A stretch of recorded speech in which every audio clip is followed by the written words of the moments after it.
after I finished college, found me living in Beirut, Lebanon. During my undergrad, I had studied Middle Eastern politics, and the idea was that I would go there and work and continue to learn and explore. And quite honestly, that didn't really happen as planned. I spent the year having so much fun with so little productivity that it is just remarkable I came out at all. Any self-respect or self-discipline that I might have had at the start of it vanished. It was also suggested tonight that I give some examples of kind of the debauchery that was going on. But to be perfectly honest, I don't think that this would be an appropriate setting for such stories. I will, however, say, to give you some idea, the apartment that I first lived in with my roommates, our landlord, we later found out, had been an arms dealer during the Lebanese Civil War. And when we had to flee that building in the middle of the night, we moved to a second apartment that was known locally as the Squat. So that should give you some idea of kind of the shenanigans. One memory, however, that I can share and would love to, is takes place in the first couple weeks that we were there, and that was a really magical time. It's a wonderful city. I met some wonderful people and was kind of just beginning to settle into this fun life I was about to lead there. And a woman tried to welcome us into the building by presenting my roommates and I with a bag of costume jewelry from which we could pick whatever we wanted. And the four of us managed to find each one of these little black rectangular necklaces that was embossed with the German discus team's logo from the 1984 Olympics. If you're wondering what that looked like, it was the 5 rings, and then underneath it, it said Disco in 1984. And from for the first day that we kind of got these necklaces, I wore mine constantly, and it was a close companion during my time there. The year passes. Summer rolls around for a second time, and kind of an executive decision is made that perhaps Lebanon is not continuing the upward trend that would be healthy for my future life. So I get whisked away, and I land in San Francisco, where family friends had generously offered me a room until I kind of got my feet back from under me. That happened fairly quickly. I was able to find a job, and not long after that, I ended up finding an apartment through Craigslist in Berkeley, and I moved in with a lovely young man named Steve. And life kind of felt like it was back on track, very different than the life I had been leading just weeks before. The job that I had found was as a full-time nanny for a family north of San Francisco, and it was quite an intense job. I spent many nights a week there, and as part of the kind of lure of the job was that the family had bought me a car from which to go to and from work. As I moved to San Francisco with very little kind of plan and very little in my pocket, the things that I had with me were essentially some clothes, this little necklace, and what felt like the world's longest hangover. I knew nobody in the city except for 2 53-year-old women who had at one point been friends of my mother, but rapidly became friends of mine. And so those first couple months in San Francisco were kind of marked by my apartment with Steve in Berkeley, north of San Francisco, spending a lot of time at work, and then brunching and hiking and kind of just palling around with my mom friends. And for those of you who are keeping track, that was me at 21 living the life of what is essentially a wealthy, middle-aged single mom.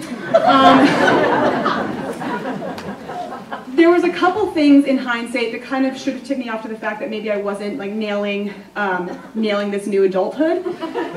One of them was the fact that because I was spending so much time either at work or in San Francisco and occasionally at my own apartment, instead of planning ahead and kind of doing some overnight bag situations, I decided that the best move would be to just move my entire closet into my car, and live out of that Volvo, which I did quite comfortably for a few weeks.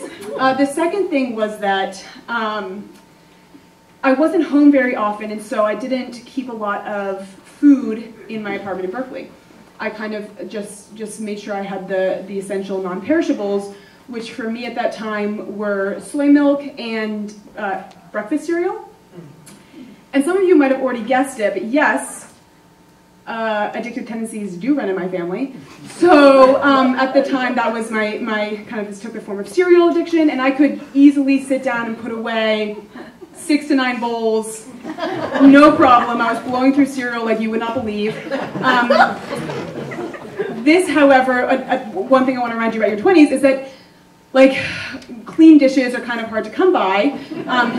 Steve and I had the like classic IKEA 4-pack of like 4 plates, 4 bowls, 4 cups. It was like not cutting it for the amount of cereal that I was consuming. And I found myself either having to like clean a dish every time or, you know, use up another Ziploc bag, which is just wasteful. So that is what my life looked like when we hit March 3rd, 2015. I had spent the weekend having a lovely time in the city with, you know, these women. Sunday rolls around, I decide I'm going to spend the night in my own apartment. I head across the bridge. I'm feeling well-rested, well-fed. I turn the corner as you enter Emeryville, and in front of me is this massive IKEA, and I decide, kind of on a whim, that today is the day I'm going to tackle my cereal bowl problem.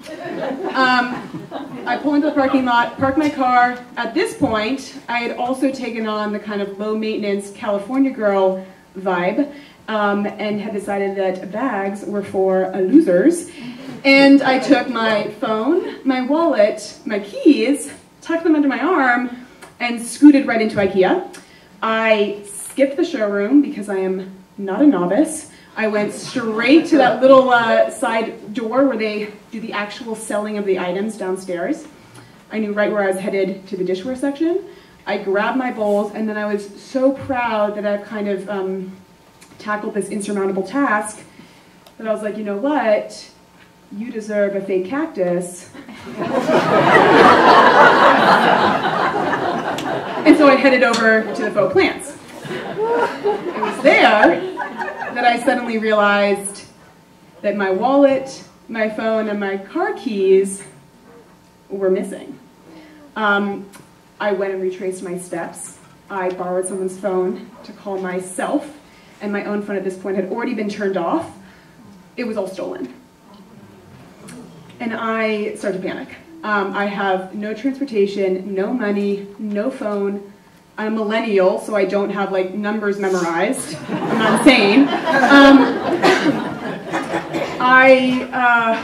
Kind of what ensues over the next couple hours is pretty boring. I'm not gonna, it was like a lot of frantic running around. I managed to get in touch via email with my roommate Steve, who sends an Uber to come get me, and I take the next couple hours and I cancel my cards and I have to call my employers, who are very understanding, and they actually put the spare car keys in its own little Uber, and it comes 45 minutes on the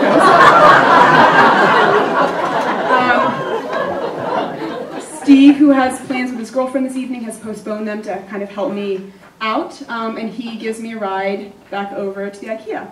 And it's fairly late at this point, it's probably 9 p.m., and we go into the, we pull in, IKEA's dark, we turn the corner to where I'd parked, and the lot is empty.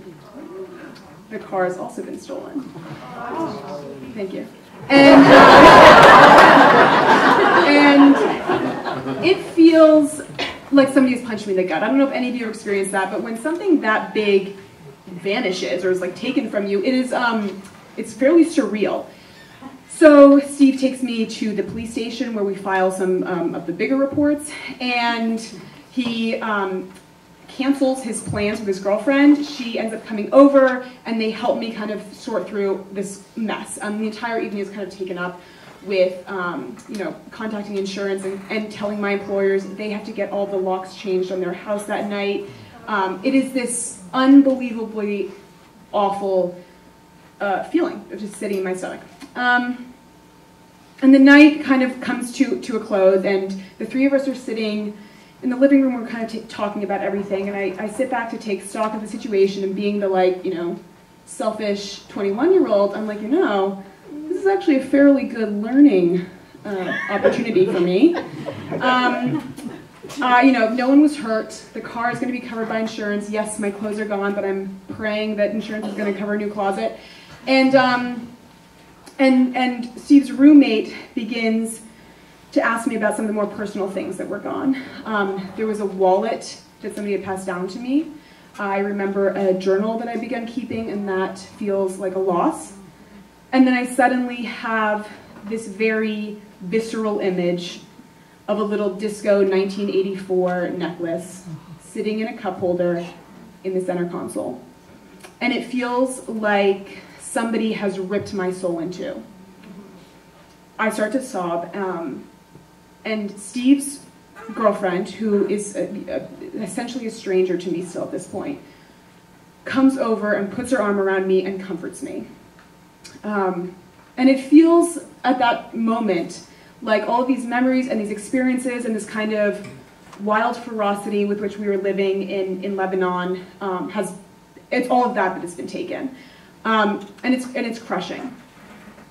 And as I calm down, they start sharing their moments of lost sentiment with me. And as I stop crying, Steve's girlfriend suggests that I have something to eat. It's been a very long day. And I agree with her. And I stand up, kind of the exhaustion from the day is heavy on me. And I go into the kitchen, and I get out the milk, and I get out the cereal. I open the drawer, and I grab a spoon, and then I reach up to the cabinet, and guess what? There's not one goddamn cereal bowl. Thank you.